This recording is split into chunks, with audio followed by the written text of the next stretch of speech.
So somebody going to ask me something?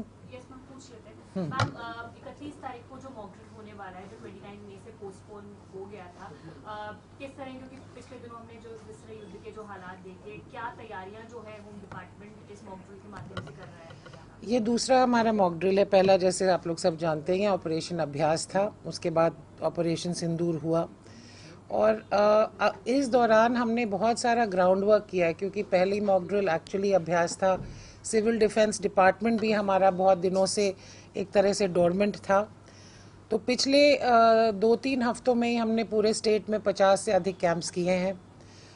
करीब 32,000 volunteers हमने जोड़े हैं सिविल डिफेंस के साथ और वो वॉल्टियर्स उसके साथ साथ एनसीसी, एनएसएस, हमारे नेहरू युवा केंद्र, इन सभी को मिला के ये मॉक ड्रिल की जाएगी। आइडिया बीइंग कि कई जो आपातकाल में कंटिजेंसीज होती हैं उनके लिए हम तैयार हों, उनके लिए हम प्लानिंग करें ऑपरेशन शील्ड के तहत।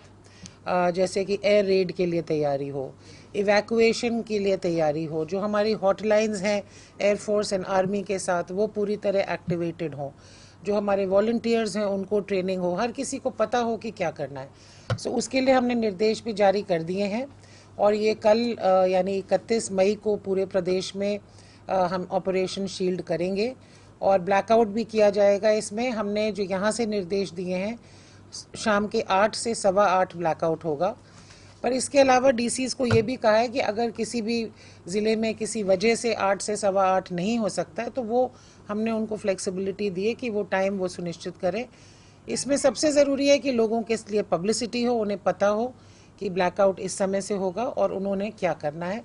एज ऑलवेज पैनिक की कोई वजह नहीं है, ये तैयारी है और तैयारी में हम कोई चूक नहीं होने देंगे। मैम कौन-कौन से अलग-अलग विंग्स जो हैं इस मॉक ड्रिल का पार्ट होने वाले हैं जैसे एनसीसी हो गया अलग-अलग? मैंने बता ही दिया एक बारी में कि ये सारे जो महकमे कंसर्न हैं वो पार्ट होंगे। लोकल बॉडीज़, हमारे revenue department, home department, civil defence, home guards, जितने भी हमारे वॉल्टियर्स हैं, रेजिडेंट वेलफेयर एसोसिएशन है, तो ये एक पूरा बहुत व्यापक एक्सरसाइज रहेगी।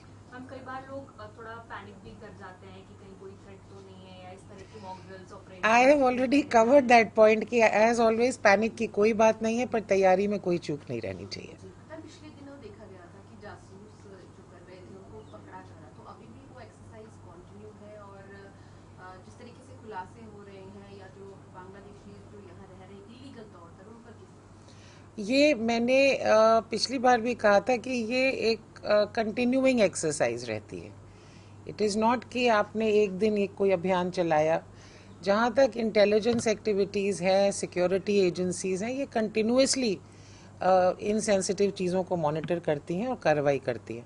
आई थिंक आज के लिए क्योंकि हम ऑपरेशन शील्ड की बात कर रहे हैं, that should be fine.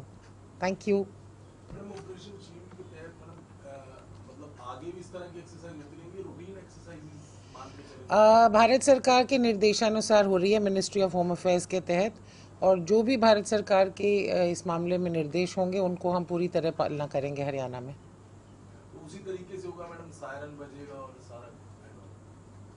And as I said, हमने इस दौरान जो अपनी तैयारी थोड़ी पुख्ता करनी थी वो करी है, तो उसकी भी कल टेस्टिंग होगी। या ओके, थैंक यू।